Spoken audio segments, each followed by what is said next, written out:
Hey, John. So often when people come to me with financial planning issues, I see underlying problems with them not understanding the basics, what we call the five fundamentals of financial fitness.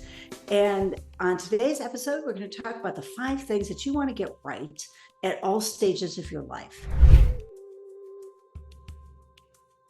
Hi, I'm Bridget Sullivan Mermel. I've got a family financial planning practice in Chicago, Illinois. And I'm John Scherer. I've got a fee-only financial planning practice in Middleton, Wisconsin. Before we dig into the five fundamentals, though, I want to remind everybody to hit that subscribe button, right? That helps other people find this content on YouTube.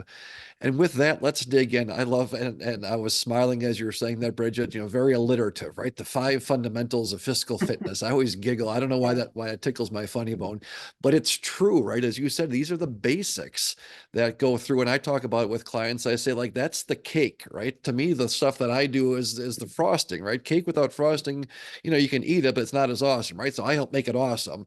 But if you don't have cake, a whole bunch of frosting just doesn't have anything to build on, right? So this is really critical stuff. Yeah, it's interesting too. When I first started my ACP training, some 15 years ago, I was working with a trainer. Actually, it was Kelly Adams, and she's like, "What are the five fundamentals?" And I was like, "Huh?" And she's like, "You should memorize them." And I was like, "Okay, all right, I'll memorize them." And she was right. Yeah. Yeah, what are Yeah. the times Kelly Adams was right. So Yeah. I the first of the five fundamentals is save 10% of your income. That seems very repetitive, and like all the financial planners say it, but that is the first fundamental. Yeah. Yeah. And when we say that, right, it does sound so basic, like duh.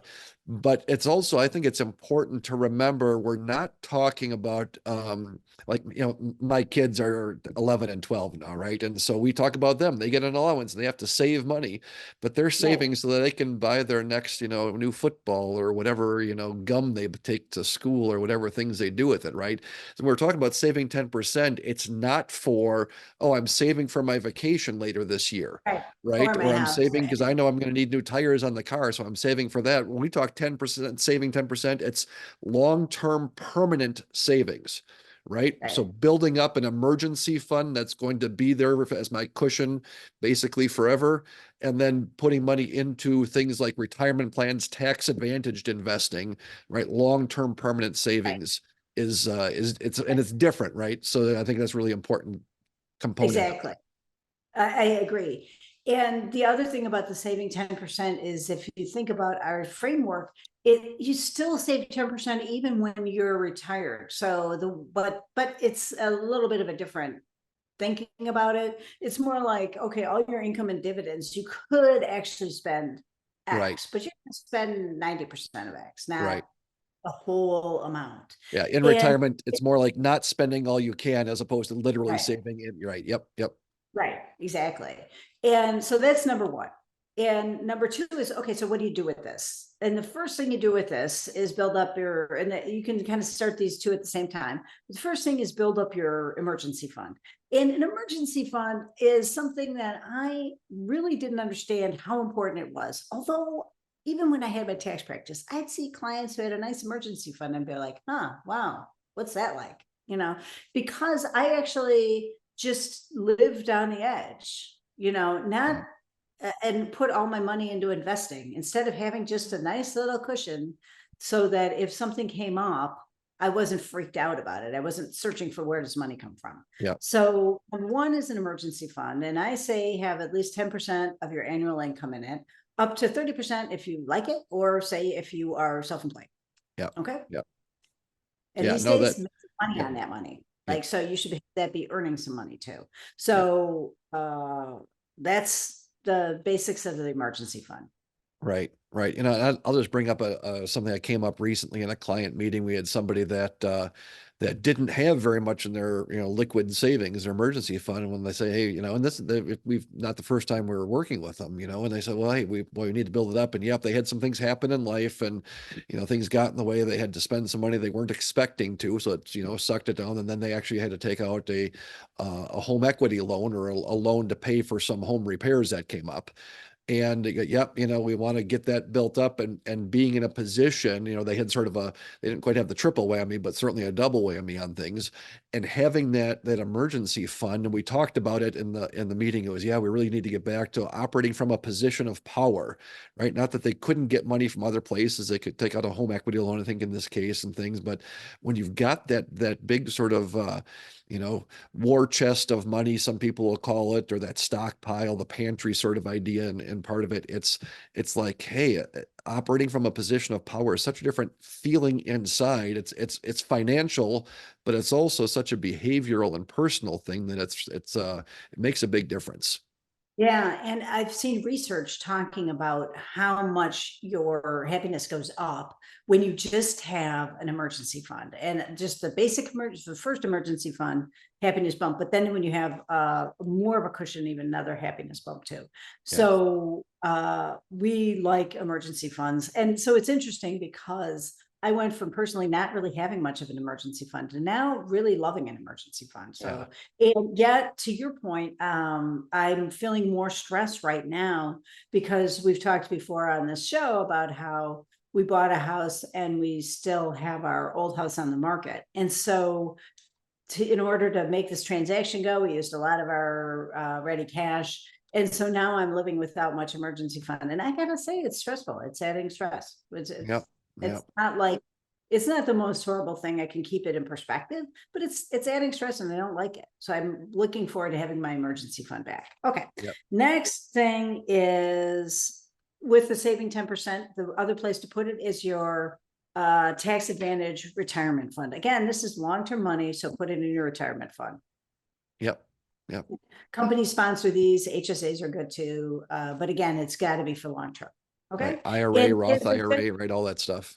yeah, when people are starting out, if they at least they want to build up their emergency fund, pay at least contribute enough to the 401k to get the match, and then put the rest in your emergency fund. Okay. Use credit cards, don't have them use you. So pay off your credit cards every month.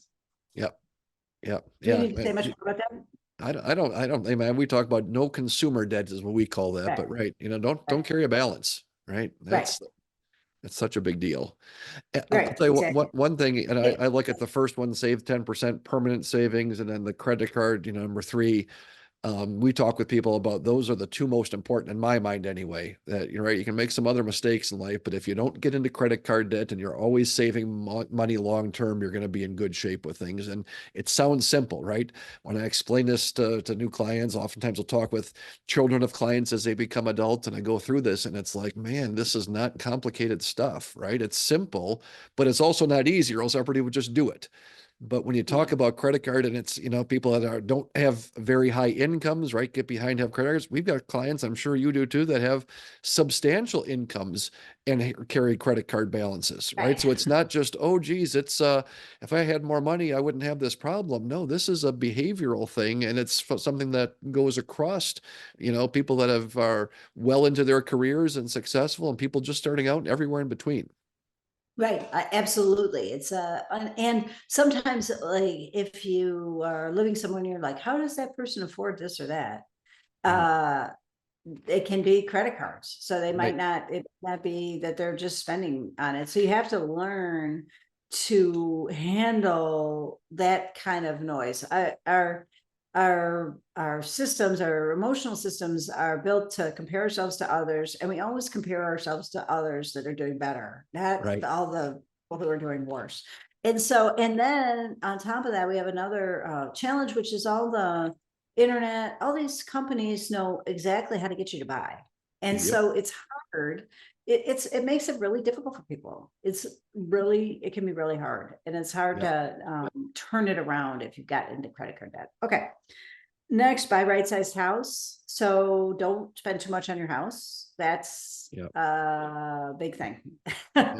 Yep. I like to tell people to spend 2 to 2.5 times their annual income on their house. Yep. Sometimes And, people go and higher. in today's environment, right, it can be really hard to stick to that, not to overbuy, right? All the things that, with prices going up and housing and what you think you can afford, what the bank tells you can afford with versus what you should afford, Right. right? That's a Oh yeah, huge, the bank will give you more, a lot more than that. right, right. Yeah. Yeah. So again, that can be hard. But I gotta say, I've lived both ways. I've lived with buying a house that we could afford, and I've lived with buying a house I couldn't afford. And it's so much better because you just have enough cash. The other thing I will say is that sometimes people will write a very detailed budget when they're buying a house to try to figure out exactly what it's going to cost. And like that, you're going to underestimate it. Right. It's like you're going to underestimate it and then end up in that situation. That's how where your house poor, and that happened to me. And it was really, I just didn't like it. Again, Yep. more anxiety overhead than you need for something that I didn't even know that I was doing. I didn't make a conscious decision. Oh, I want to go camping for the next 5 years. I don't I Right. don't want to take a bigger vacation. Like, and Right. I don't mind camping. That was great having but it's like, I don't want that to be just because of financial constraints, because I can't afford to do anything else. Right. Right. No, that's huge. It's a big deal. And the last thing is invest in yourself.